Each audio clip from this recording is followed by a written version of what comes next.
Hi everyone, welcome back to David at Go To Hobbies. Right, usual setting. I'm actually laying on my bed. This here is like the emblem of the truck. It's a man, M-A-N, and for one reason or another, they put it underneath the top bunk. Don't know why, but I suppose when it's folded up, everyone can see it. There we are.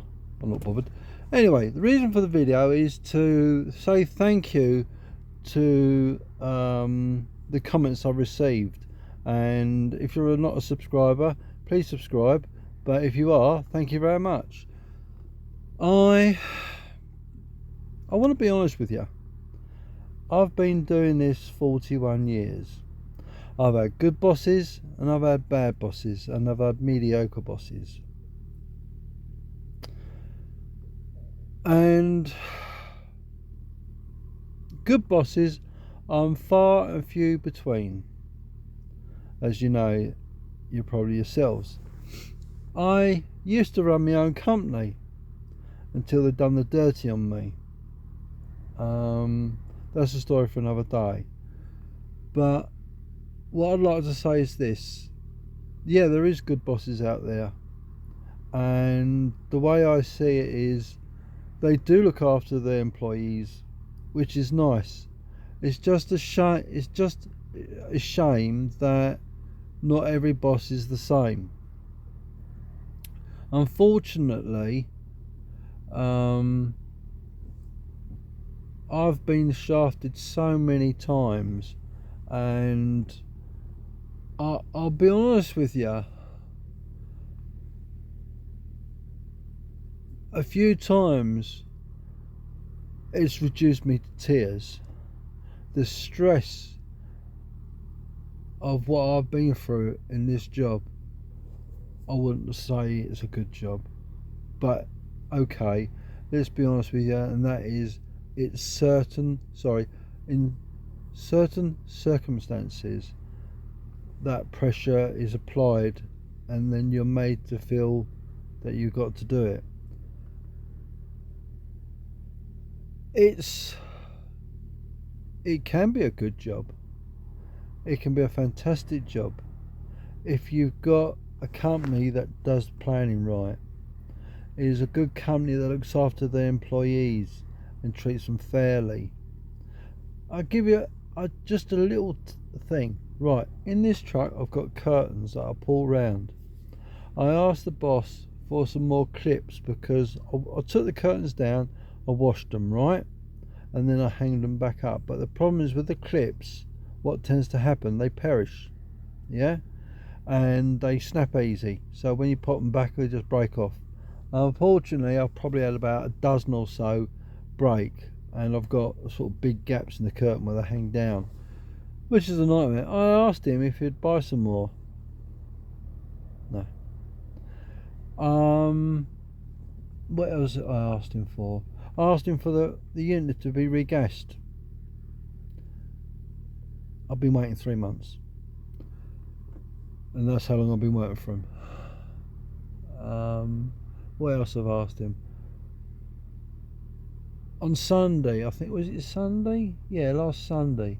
I come in, I had a tyre which was almost bald on the trailer, and it took them 6 hours to get it sorted out.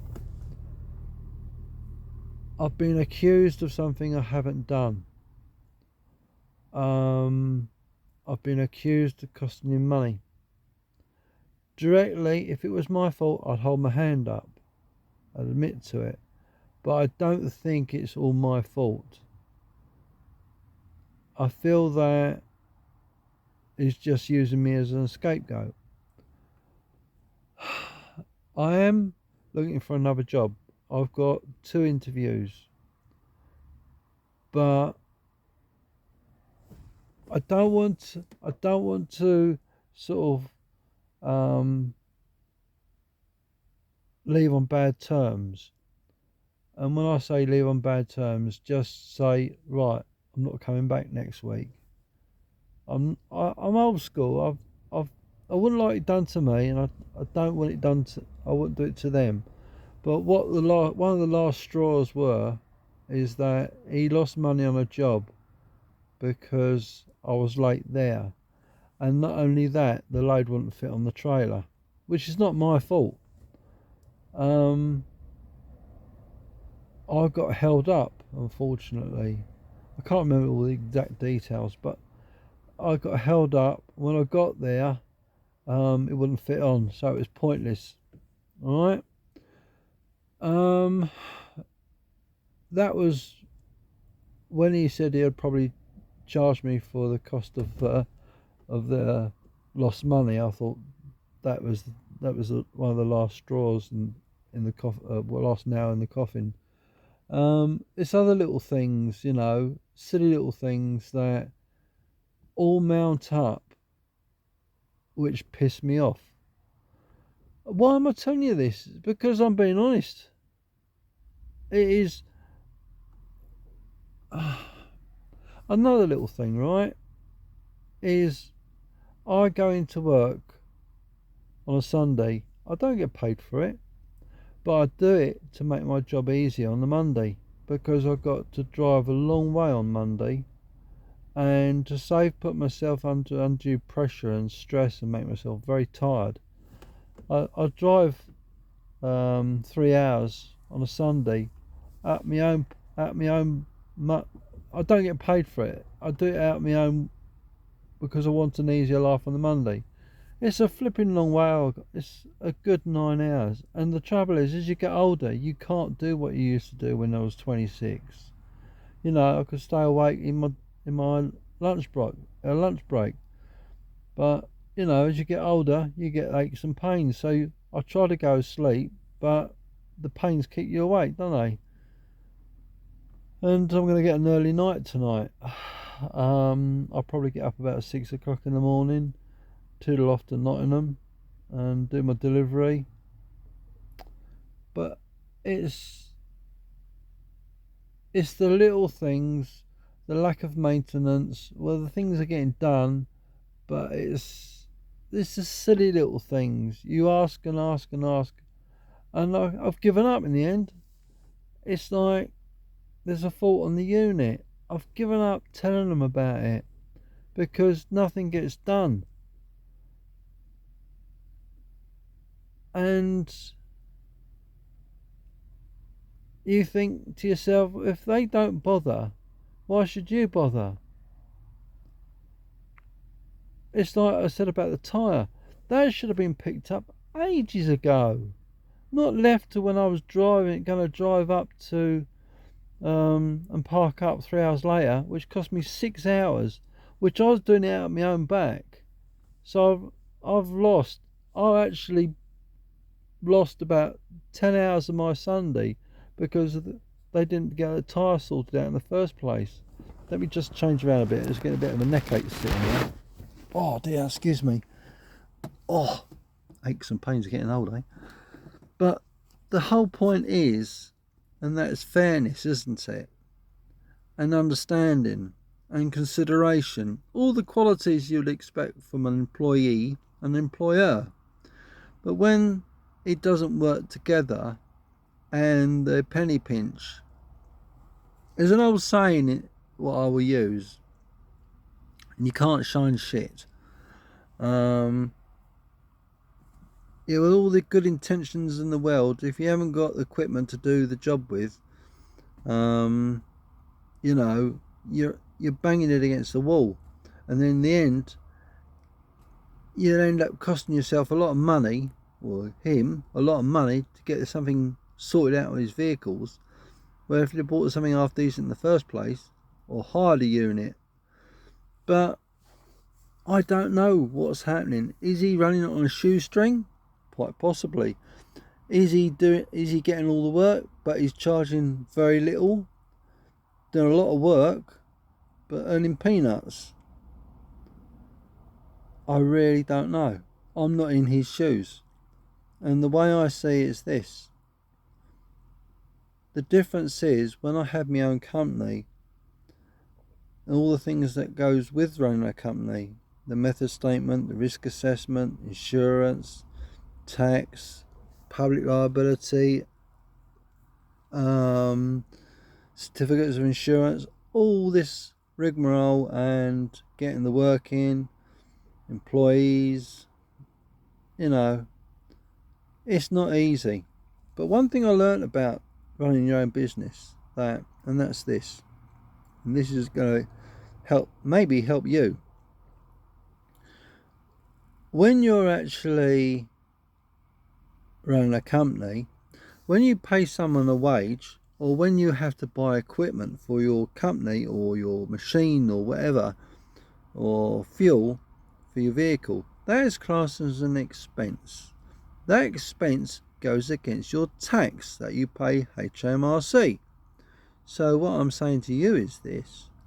So when he says, oh, I can't afford that, or I can't afford that, it's not that he can't afford it, he doesn't want to. That is the big difference. So next time your boss says to you, I can't afford it, it's bullshit. And why is it bullshit? Is because he can claim against his tax. Instead of paying the tax, HMRC, it sets aside against what they would pay. So basically, he either gives it to the tax man or buys the equipment, or so on and so forth. It's a no-brainer. So I learnt this by running my own business. So I do know a few tricks of the trade, and it doesn't wash when he tells you lies, or they tell you lies. So bear that in mind next time your company says, oh, we can't afford the pay rise. It's bullshit. It really is bullshit, because it is offset against what their tax liability is to HMRC. Yeah? Just remember that. So when you say to your bosses, I want a pay rise, and they say no, and you say, well, why not? Oh, we can't afford it. You say to them, well, you can afford it because it offsets against your tax liability to the HMRC. So you've got one over your employer then. Do you see where I'm going? Yeah. And that is, when you have had your own company, you know what people can do, what people can't do. And when they lie to you, you lose all faith or confidence in that company and the person that's running it. Or company that, sorry, let me just change around. Or people that are running that company. And I've been there, I've worn the t-shirt, and I know what it's like. And a little bit more about me, which you probably don't know, that I've worked for myself, which I said, I've worked 7 days a week, right, for months at a time. So I know what hard work is, and I've been there, I've done it. I've sweated blood and guts to try and get my company going. And I'll tell you, I did it, but the company I worked for pulled the pin on me, and they were bastards. So let me tell you this, don't trust no one. There's only one person you can trust, and that's you and your family. And maybe if you've got a good boss, maybe them. But as I say, they are very far and few between. So if you've got a good one, you are very, very, very lucky. And I mean lucky. And I hope it's a pleasure working for them, because when I first realised when I started working for this company, I thought it was lovely. And then, excuse me, just try and put my foot on the chair to make myself a little bit more comfortable. That ain't gonna work, is it? But as I'm saying, and that is this, the reality check I had was that I actually found out the lies, found out the deception. When you ask for something to be done, doesn't get done, and you're wasting your breath. And I'll tell you what the last straw was, and this is what really pissed on my strawberries, and that was him letting someone use my unit, which is his unit, but it's my home for the week. They moved all the stuff around, right? Put muddy feet all over the floor, damaged the lorry, right? And I just thought, excuse my language, why do I fucking bother? So when someone does that to you and the boss doesn't care, and you think to yourself, you're right, I need to find another job, and I'm doing that. Excuse my gurgling stomach. Because at the end of the day, if you're not happy, and you think to yourself why you're not happy, for the reasons you're not happy, you want to be working for an employer that will make you happy, that you can trust, and when you ask him something, doesn't give you a load of bullshit, tells you the truth, yeah, and doesn't lie. And the people that are in the office know how to plan a journey. That is crucial to a good boss or good company. Anyway, that's enough for one day, because that's nearly 16 and a half minutes long. I think I don't want to bore you anymore, but please leave a comment, and I would really much appreciate that. But not only that, would you please like, share and subscribe to the channel. Thank you everyone, take care, and thank you for watching my video. See you in the next video maybe. Bye bye.